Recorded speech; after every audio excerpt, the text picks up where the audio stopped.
Welcome to the Stairway to Heaven. We're coming to bring you insights into the ever-shifting high-frequency currents now bathing the planet and affecting us all. Your source of vital information to navigate through rapidly changing times. I'm Gwilda Wiyaka. Ever-evolving truth. As covered in Stairway to Heaven Vignette number 1, entitled Turning Up the Fire, our sun cyclically passes through a high-frequency portion of the galaxy. Dr. Dmitriev, a Russian scientist, has observed an increase in the plasma on the leading edge of the sun's magnetic field. He believes this is the result of the sun's magnetic field moving into an area of the galaxy where the energy is more highly charged. The increase in charge is causing excitation of the plasma on the leading edge of the sun's heliosphere, instigating more plasma to form and resulting in more luminosity or brightness. The energy is also flowing into the sun, causing it to emit increased frequency along its ecliptic or equilateral plane and saturating interplanetary space. Dmitriev has observed that solar emissions are traveling more quickly, charging up the energy or frequency of the planets as their electromagnetic or toroidal fields interact with that of the sun. One of the many things this increase of light impacts on Earth is the concept of truth.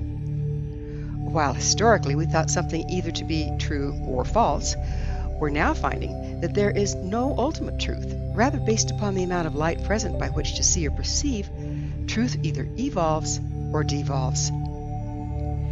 So what does this look like for the individual?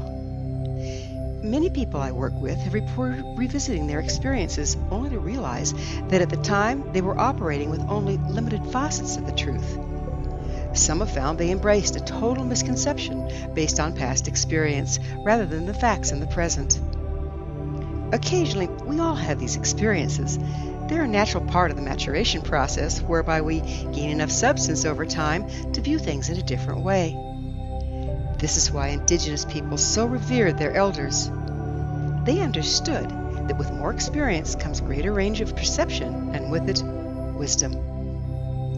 What's so different now is the speed and the number of the occurrences and the profound effect they're having on our concept of reality. Personally, I've recently experienced many occasions when I've totally misinterpreted what another person said or facts with which I'm presented. The facts may be accurate, but through giant leaps of illogic, I've conjured erroneous conclusions that seemed like total truth at the time. Now, I'm not making more mistakes as of late, but rather I'm more able to see a greater expansion of truth. This is the nature of the light we are now operating in. These are the days the truth can't hide. Or can it? There are so many factors affecting our personal concept of truth. Among these are experience, cultural base, belief systems, trauma, guilt, shame, fear, and ego, to name a few.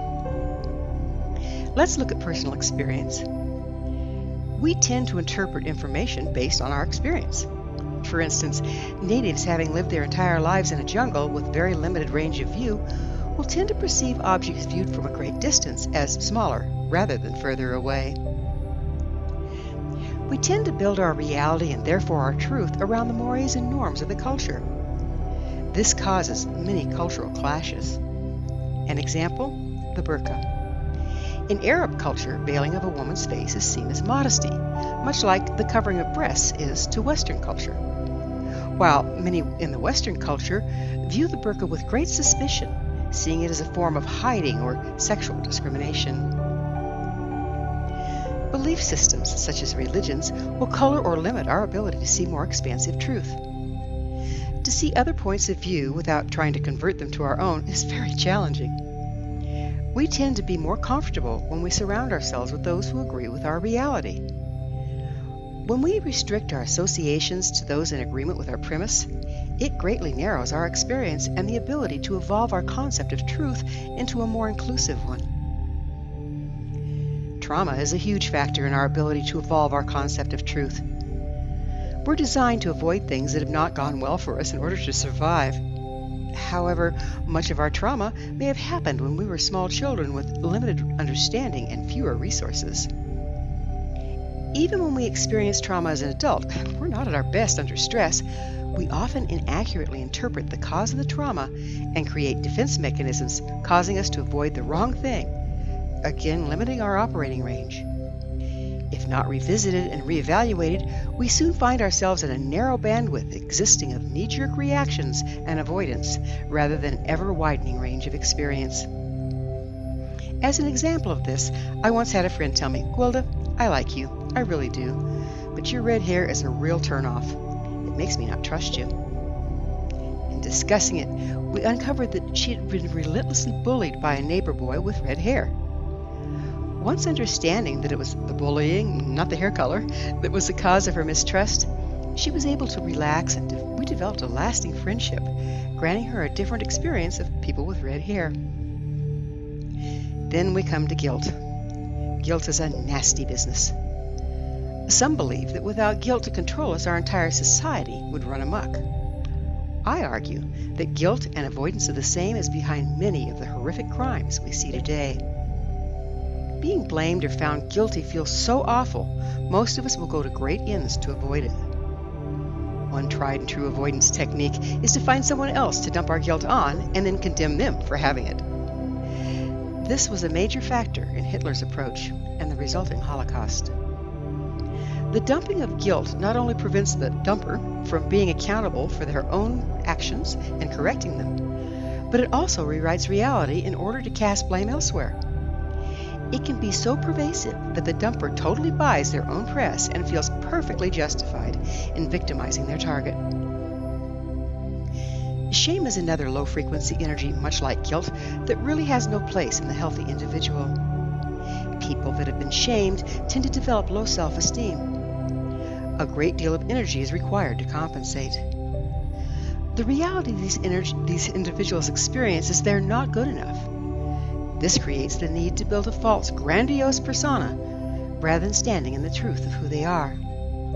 When coming from a platform of falsehood, there's no hope of evolving our truth and with it, our reality. Fear is an energy that does belong with us as human beings. Without fear, we'd not recognize when we're in danger and take steps to protect ourselves. The problem is unprocessed fear. Unless we can examine feelings of fear and discern if they're coming from clear and present sources or from past unprocessed trauma, we'll interpret our reality based on fear and avoidance rather than the facts present in the moment. Ego is a much overused concept. For clarity, we'll define ego as who we think we are, but we're not. False identity, if you will. Our society demands we have a shtick. Something that defines us, like our profession, religion, gender, and so on. While this can be useful, it's also a major trap. The rising ambient frequency and evolving concepts of truth give us the rare opportunity to evolve as human beings. If we're identified with our shtick, we're not free to evolve the truth of ourselves. We remain stuck in the same old identities and resulting shallow existence, never embracing our true potential. Processing through the aforementioned factors is the key to expanding our concept of truth as well as our capacity to perceive it. Unfortunately, as we all know, process can be very unpleasant. It is not for the faint of heart. Truth is never imposed on us. The increasing frequencies our light at this time grants us an opportunity to embrace evolving truths and become much more than we are. Do bear in mind, holding on to outdated concepts of the truth is not being energetically supported at this time. Should we choose to do so, we'll experience increasing pressure and need to expend more energy not seeing than that required to embrace increased vision.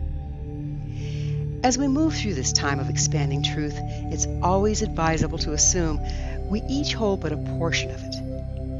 It's through combining truths rather than fighting over them that yet greater truths can be known. To quote a master, "Know the truth, and the truth shall set you free." Thank you for joining me, Gwilda Wiyaka, on the Stairway to Heaven, where we provide updates on the energetic currents facilitating our evolution to conscious, powerful co-creators. Until next time, may you be blessed on your sacred path to wholeness. We are here. The time is now.